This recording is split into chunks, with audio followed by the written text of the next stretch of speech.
time do you pray? Ang sagot ko 5 minutes kami nag-pray. Una sa madaling araw, tinatawag. Necessary for them to go to the mosque to pray. Yun na nga ang utos dapat sa tao. Yun ang utos dapat sa tao palagi dito sa mosque.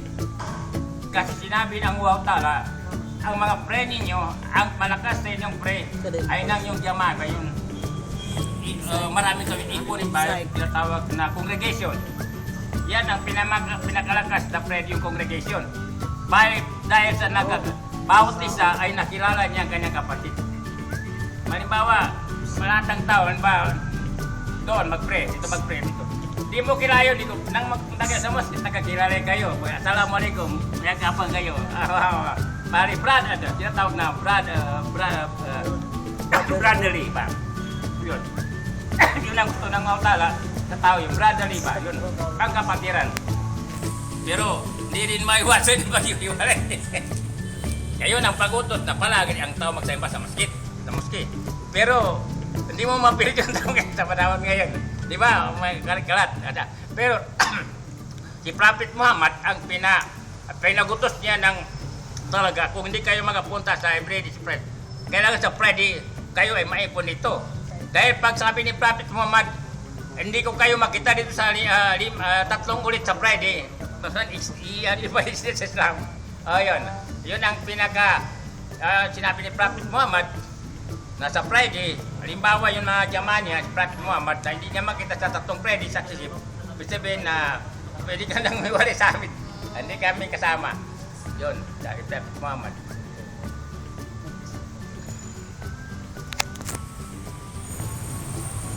What are the commandments by Allah? Yun ang unang commandment ng Allah Ta'ala. Ang unang commandment ng Allah Ta'ala sa tao ay pagsamba sa kanya ba? Pagsamba, pagampo. Ang dalawang commandment ng Allah Ta'ala ay tinatawag na paggawa ng kabutihan. Paggawa ng kabutihan sa kapwa mo tao. Pagmamahalan ba? Pangatlong commandment ng Allah Ta'ala ay pag-iwas sa mga masama gawa. Yun ang ginawa ng Allah Ta'ala. Ang mga utos ng Allah Ta'ala nakalagay sa Quran. Ito naman, itong paggawa ng magkabutihan, ito, kung explain ito malawak. Malawak ba? Malaki. Kasi ang paggawa ng kabutihan, una, ay pagmamahal mo sa iyong kapatid. Sinabi ni Prophet Muhammad sallallahu alaihi wasallam, mahalin mo ang kapatid katulad ng pagmamahal mo sa iyong sarili. Ang most dahil yung itong pray namin. Yung pray namin. Connection with the question, what are considered as your daily sin? Ito, yun mga parang kulit yung mga explanation ito, parang kulit yung bagay si. Yun pinakamalaking kasalan sa atin. Yun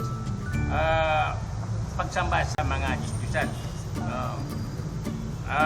Pagpatay sa kapwa-tao, pagnanakaw sa ari-arian ng iyong kapwa-tao, adultery, at saka pagsisinungaling sa iyong kapwa-tao. Itong ngayon, ito yung bihira na nga sa ating panahon ngayon sa tinatawag na generation. Kung sinungaling kayo, ikaw isang taong pinakamatalino. Mahirap umihira sa atin ito. Ang pag-inom sa mga bawal, yung mga alak, pinagbabawal yan, pag-inom sa mga alak. Pero sa amin, Islam, ito, magkaiba tayo lang itong. Dahil ito na sa amin, bawal sa inyo na, hindi nyo pinagbawal sa inyo yung pagkain ng baboy yan. Sa amin, bawal talaga. Kahit sa inyo man sa Biblia nyo, bawal yan. Sa yung pagkain ng baboy. Kasi Islamic practice that one Muslim yun na nga, ang Muslim, kasi ang Muslim may pinagpapawal yan na panalangin, halimbawa sa inyong mga babae, bawal palabas yung mga katawan ba. Nakita yung mga Muslim ganyan, no? Ngayon, at pagsasalaman ba, salam. Assalamualaikum, brother. Ayun. pagmamahalan ba. No, yung lalaki naman, na ang orat niya, hanggang dito at hanggang dito. Pero dapat ang lalaki magsuot ng kwan. Lahat na ganito, kung pwede. Pero dahil sa mga tradisyon, makikita ka minsan may mga ibang tradisyon ng mga tao ng pagsuot ng gamit dahil sa tradisyon pa. Pero ang aurat, ang aurat, tinatawag na aurat, yung bawal na ipalabas mo. Aurat meaning yung bawal na palabas mo ba. O yun, dapat natakpan mo. Ang lalaki, ang aurat niya hanggang dito, hanggang sa dito. Ibig sabihin niya, pwede niya takpan dito, hanggang dito. Dahil sa mas nagawa naman dito, nakapantalon ka hanggang dito. Kaya nga dito, sinumat naman ng baro. Ang babae naman, pulos lahat ng katawan mo, aurat. Lahat, may babae lang ito. Nakita mo na, magkunso dyan hanggang dito. Dahil sabi ni Prophet Muhammad, ang tafsir niya, kaya pinagbawal yun, mabuksan na mapa yung aurat niya. Dahil Diyan magpasok sa tanas sa pangyaring yan. Bakit man? Kasi halimbawa ikaw palagi ka makasuot ng hanggang dito. Yung laki mag-iba ng mag-isip ng sama sa'yo, babae. Labi mo maganda babae.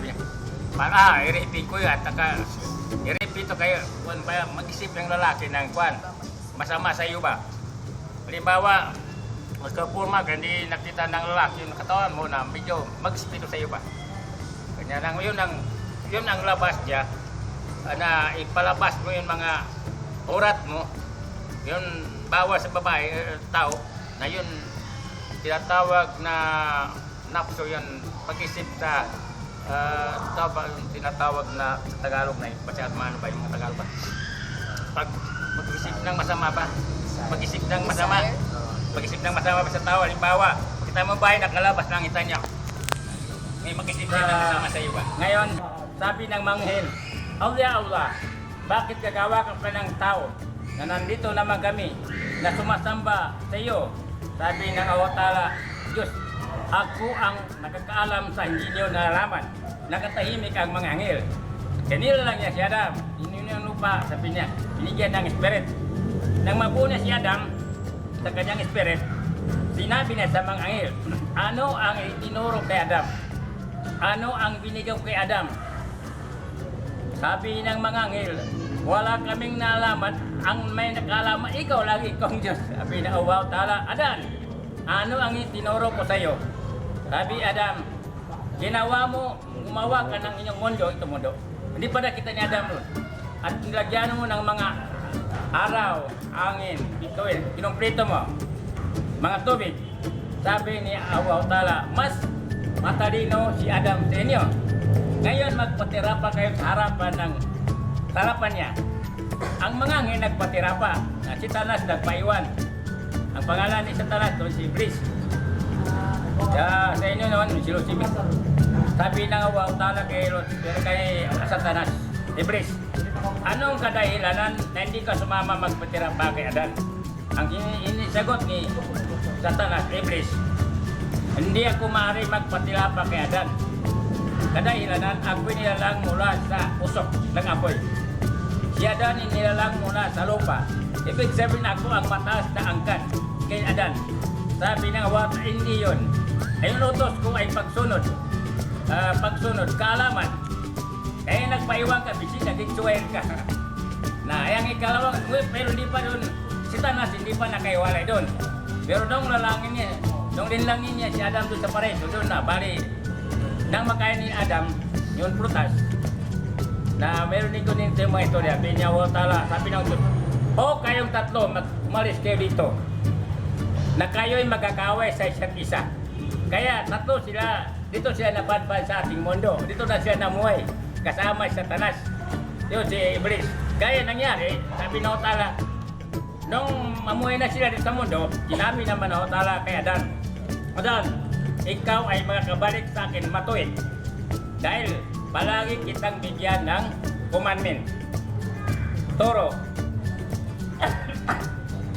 Baik ang nangyari naman kay Satanas, ang nangyidam Satanas, Satanas. Nang marinig ni Iblis ang pangalan Satanas, gumulog siya, takot siya sa Diyos. ang nasagot ni Satanas, nagpatira pa siya sa Diyos, pero ibang nakasagot niya.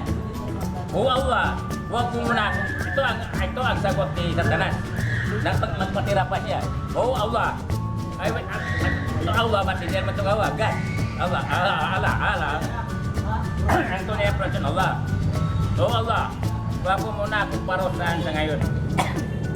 Doon mula akong parusahan sa kabilang buhay. Pero iniingi ko sa aking Panginoon, ibinigay mo, isama ko ang mga kamag-anak niya dyan sa impyerno. Ang sinabi naman ng Allah Ta'ala kay Satanas, ang panalangin mo ay nakuha mo. Pero, I'm really obliged to go to the mosque and pray. But due to time constraint, I cannot perform the daily prayers. If I have nothing to do, if I am free, if there's an ample time, then I will go to the mosque and pray. One of the Islamic practices that I've already experienced is during Ramadan, wherein Muslim people are not allowed to eat or drink anywhere or take any food. I don't have any practice or belief that I should change in my religion, because I believe that our religion is perfect, and it's just the people who are making it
الله أكبر الله أكبر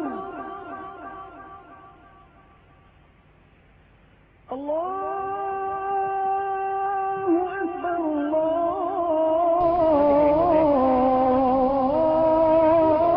الله أكبر. So, mag-pray mo, and then, ito yung